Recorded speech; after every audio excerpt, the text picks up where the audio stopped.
If you don't know how to properly deal with the girl you like, then you're literally living between two fires. Either you stay silent or you show your interest from the very first minute and get the usual response. I have a boyfriend. But don't worry, there's a third solution, a stronger, smarter one that lets you show interest without losing your value. And in this video, I'll teach you exactly how to do that. So listen to me carefully. Liking someone is not a weakness.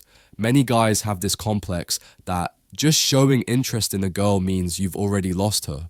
But that's not true. The mistake isn't in the attraction itself. The mistake is in how you show it. If you show your interest in a way that makes you lose value, then yes, you lose. You need to understand there's a big difference between saying, I like you, and offering yourself on a silver platter. The secret is called the premise, or as I like to call it, showing her that you see her as a woman who could be one of your options, but not as if you've already engraved her name on your wedding ring. So, what does the premise mean?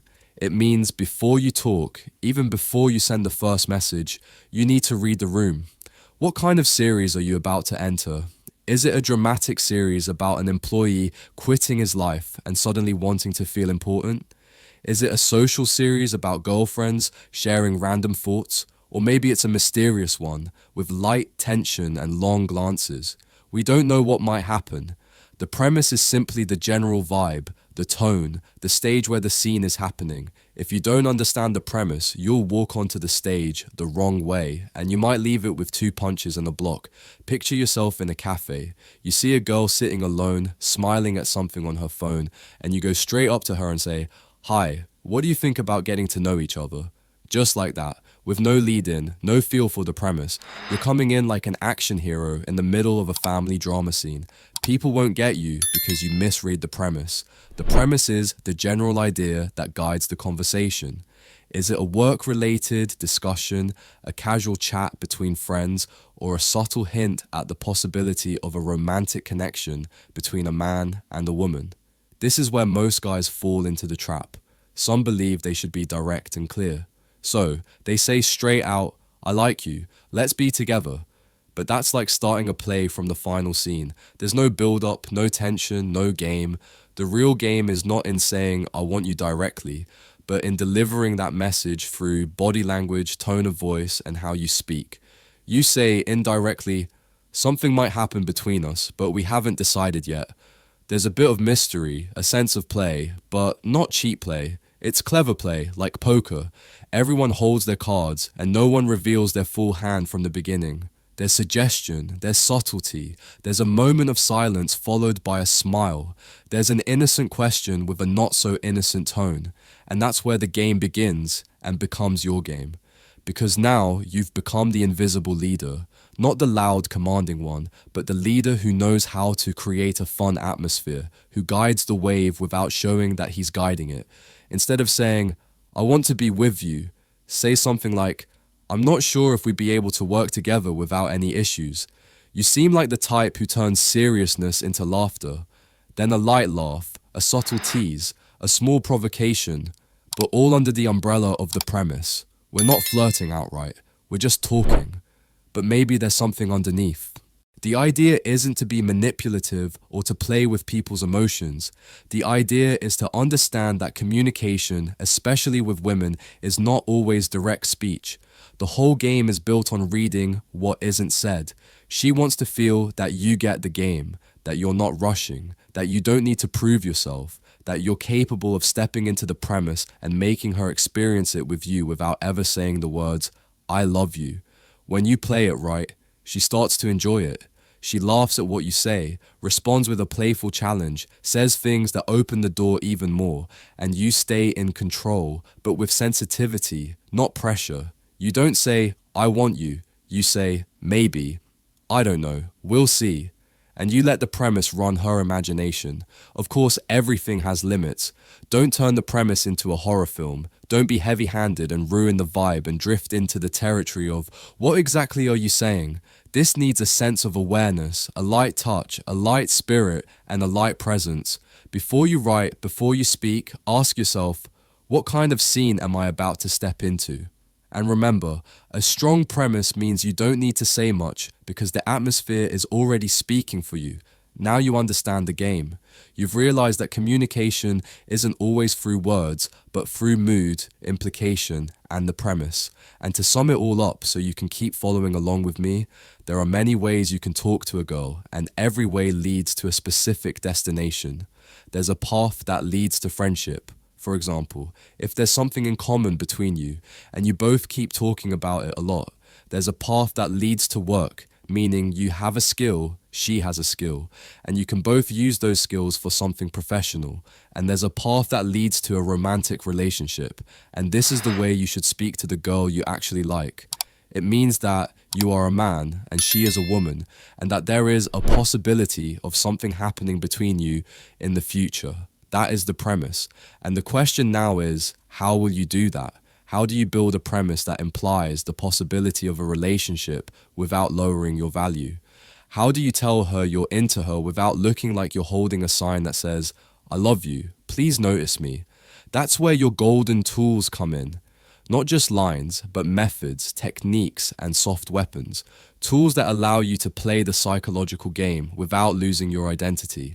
And by the way, if you want to go deeper, if you want to master the details and own a proven psychological weapon that can make any girl on this planet fall for you, you'll find a link to my online course in the description. The first tool is the negative premise. How clever it is to say something you didn't explicitly say. You didn't compliment her. You didn't say, "You're beautiful" or "I love you." But you brought her into an imaginary world, one that has a relationship and then a breakup. This transforms the conversation from a casual chat into a romantic comedy starring the two of you without ever saying, "I want you." For example, it's clear we're going to break up soon, or "That's a red flag. I don't think we'll make it like this." Notice the intelligence. You didn't say, "Let's start a relationship." You made it seem like there was a relationship and that it ended for some silly reason.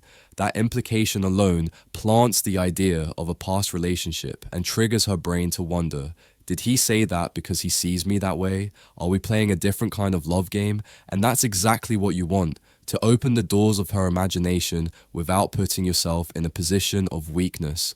The second tool is hypothetical questions. Instead of talking about her and you directly, wrap the conversation smartly in the form of a hypothetical question that makes her imagine a scenario where she's with you. For example, imagine we were dating. Who do you think would get more jealous?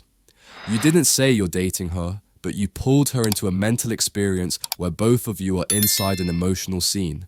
Her brain will automatically begin to process the situation as if it were real, and from that moment, a new psychological link forms. This type of question works like a virus. It doesn't show its effect immediately, but it sinks in and begins stirring questions inside her.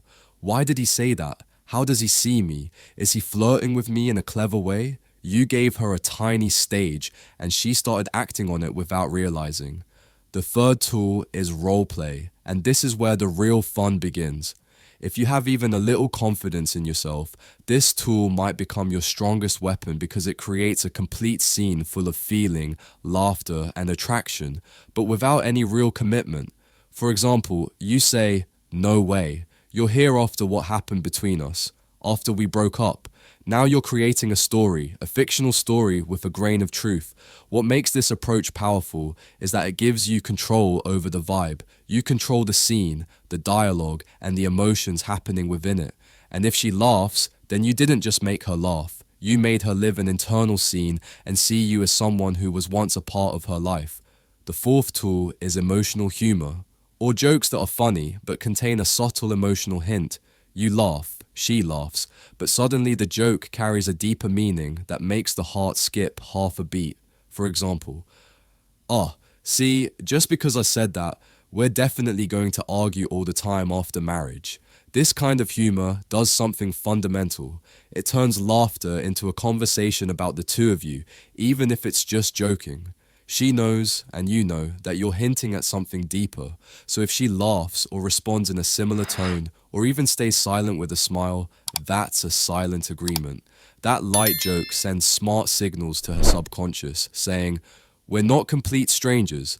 Another scenario is possible." The fifth tool is bringing up male-female dynamics. You're not here to talk about the weather or the news. You're approaching the topic of relationships, attraction, and male-female interaction. So you begin introducing topics that open the door to that kind of connection. For example, you know what I always wonder? Can a man and woman ever just be friends?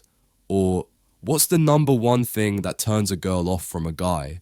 With that, you're not just starting a deep conversation, you're bringing her into a psychological atmosphere tied to you. From there, you begin asking even smarter questions like, and what do you think of me? Or, do you think I fall into those same mistakes? And without asking her for attention, you've placed her in the role of the evaluator.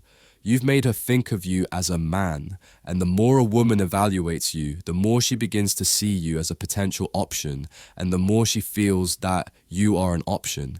But the most important thing of all is the message she needs to receive. You're not the one seeking her approval. She is the one stepping into your frame of evaluation. The message that should be delivered through every technique, every hint, and every tool is, I'm a man and you're a woman. We're discovering whether something between us is possible.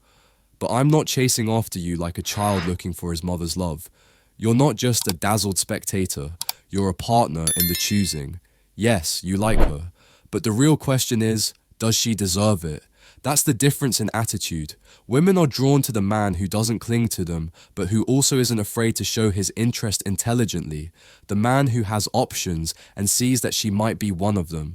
But not everyone makes it in. You are the one who creates the vibe, who sets the premise, who makes her think. And if she steps into that vibe, it's over. The game becomes yours. And if you're still watching up to this point, I just want to say I love you. This was Kelley Facts, and I'll see you in the next video.